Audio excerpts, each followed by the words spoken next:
Kasih Tuhan begitu ajaib, kita boleh menikmati dan merasakannya.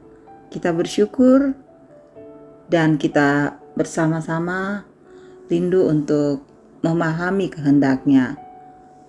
Saudara-saudara, kita jumpa lagi dalam renungan harian di hari Selasa tanggal 18 Juni tahun 2024.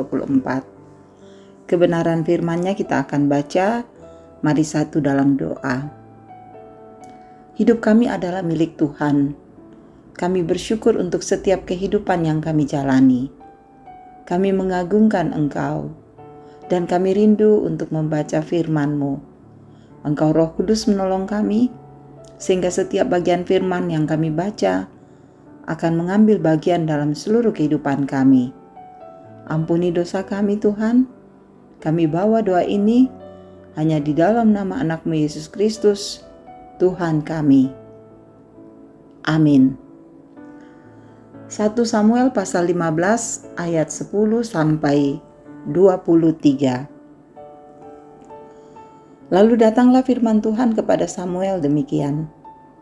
Aku menyesal karena aku telah menjadikan Saul raja, sebab ia telah berbalik daripada aku dan tidak melaksanakan firman-Ku. Maka sakit hatilah Samuel, dan ia berseru-seru kepada Tuhan semalam-malaman.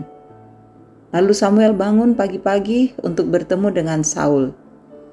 Tetapi diberitahukan kepada Samuel demikian. Saul telah ke Karmel tadi dan telah didirikannya baginya suatu tanda peringatan. Kemudian ia berbalik dan mengambil jurusan ke Gilgal. Ketika Samuel sampai kepada Saul, berkatalah Saul kepadanya, "Diberkatilah kiranya engkau oleh Tuhan, aku telah melaksanakan firman Tuhan." Tetapi kata Samuel, "Kalau begitu apakah bunyi kambing domba yang sampai ke telingaku dan bunyi lembu-lembu yang kudengar itu?" Jawab Saul, "Semuanya itu dibawa daripada orang Amalek. Sebab rakyat menyelamatkan kambing domba dan lembu-lembu yang terbaik dengan maksud untuk mempersembahkan korban kepada Tuhan Allahmu, tetapi selebihnya telah kami tumpas." Lalu berkatalah Samuel kepada Saul, "Sudahlah, aku akan memberitahukan kepadamu apa yang difirmankan Tuhan kepadaku tadi malam." Kata Saul kepadanya, "Katakanlah." Sesudah itu berkatalah Samuel, "Bukankah engkau, walaupun engkau kecil pada pemandanganmu sendiri, telah menjadi kepala atas suku-suku Israel? Dan bukankah Tuhan telah mengurapi engkau menjadi raja atas Israel?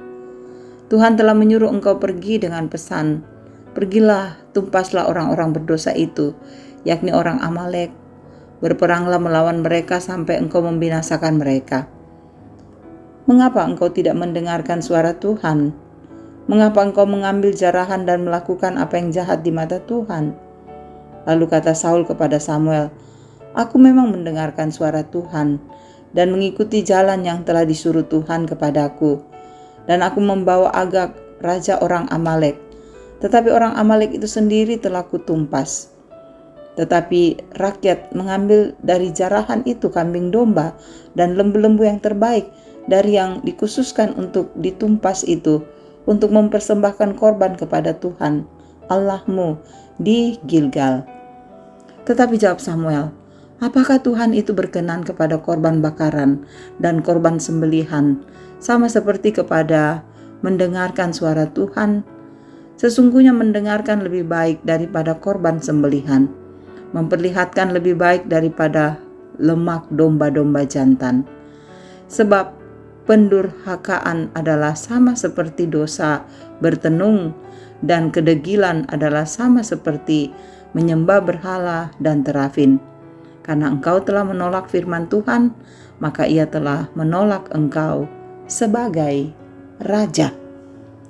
Demikian firman-Nya saudara-saudara, haleluya, amin. Tema kita saat ini taat dan mendengar Tuhan. Kata taat adalah kata yang tidak sulit untuk diucapkan, tetapi saudara kadang sulit untuk diterapkan dalam kehidupan sehari-hari. Karena taat kerap terhalang oleh keakuan dan pikiran sendiri. Dengan berbagai dalih dan argumentasi, kita sering menolak untuk taat hidup pada kebenaran firman Tuhan. Seperti yang terjadi pada Raja Saul dan bacaan kita hari ini. Saudara, Tuhan memerintahkan Raja Saul untuk mengalahkan dan menumpas orang Amalek tanpa terkecuali dan bahkan semua yang dimiliki oleh orang Amalek. Akan tetapi ia tidak menaati perintah itu. Ia malah menyelamatkan Agag Raja Amalek. Mereka juga tidak menumpas kambing domba, lembu-lembu yang terbaik, dan tambun, bahkan semua yang berharga. Padahal Tuhan telah memerintahkan untuk menumpas dengan tiada tersisa. Saudara, ketika Samuel menegurnya, ia justru membenarkan perbuatannya dengan dalih dan alasan yang kedengaran rohani untuk menutupi ketamakannya dengan mengatakan, rakyat membiarkan hidup kambing domba dan lembu yang terbaik untuk dikorbankan kepada Tuhan Allahmu, tetapi selebihnya telah kami musnahkan. Saudaraku, Saul tergiur dengan kekayaan Amalek. Hatinya dikuasai ketamakan dan ingin memuaskan keinginannya sendiri. Tindakan ketidaktaatan seperti itu menyedihkan hati Tuhan, sehingga ia berkata, aku menyesal sebab telah menjadikan Saul raja. Ketidaktaatan pada perintah Tuhan, saudara, akan fatal akibatnya. Apapun alasan untuk berusaha membenarkannya. Kisah Saul telah menjadi peringatan kepada kita. Karena itu, untuk mewujudkan ketaatan, marilah belajar mendengar kehendak Tuhan, rendah hati, dan belajar menyesuaikan diri. Yesus sendiri telah memberikan teladan ketaatan kepada kita dengan merendahkan dirinya, taat sampai mati di kayu salib. Mari taat pada Tuhan, mari dengarkan suara Tuhan, dan kita melakukan semua yang Tuhan harapkan dalam hidup kita. Amin. Mari berdoa. Terima kasih Engkau selalu baik dalam hidup kami. Terima kasih penyertaan-Mu tetap nyata. Terima kasih kami boleh mendengarkan firman-Mu, meteraikan dalam hati kami. Kami percaya Tuhan menjaga, memelihara, dan menuntun kami. Kami percaya kasih-Mu akan selalu nyata dalam hidup kami. Memberkati keluarga kami, anak-anak kami di masa libur ini, Tuhan menyertai, agar mereka menikmati masa libur dengan terus berbahagia di dalam Tuhan. Pekerjaan kami Engkau berkati, usaha kami Engkau tetap tuntun. Biarlah damai sejahtera menjadi bagian yang indah dalam hidup kami. Tak lupa kami selalu mendoakan para orang tua kami dalam usia indah. Jaga dan pelihara mereka agar mereka selalu setia kepada Tuhan.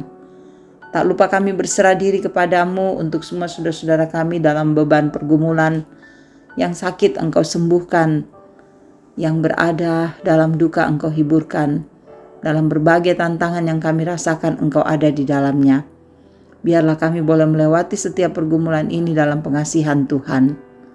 Engkau bersama Tuhan dengan semua saudara-saudara kami yang bersuka cita, sehingga mereka pun juga akan selalu mengagungkan Engkau dalam seluruh kehidupan mereka. Para pelayan-Mu Engkau berkati, pemerintah kami Engkau tuntun. Kami selalu percaya bahwa hidup kami ini ada dalam kuasa dan genggaman Tuhan, sehingga keamanan, ketenangan, kesabaran, sukacita menjadi bagian dalam hidup kami. Ajar kami untuk selalu memuliakan Engkau, mendengar nasihat-Mu, dan taat hanya kepada Tuhan. Terima kasih Bapa, ini doa kami sembah dan syukur, yang kesemuanya ini kami bawa hanya di dalam nama anak-Mu Yesus Kristus, Tuhan Juru Selamat dan Penebus dosa kami. Amin. Puji nama Tuhan, kita boleh mendengarkan firman-Nya. Biarlah firman ini menjadi bagian yang indah dalam hidup kita. Haleluya, Tuhan memberkati.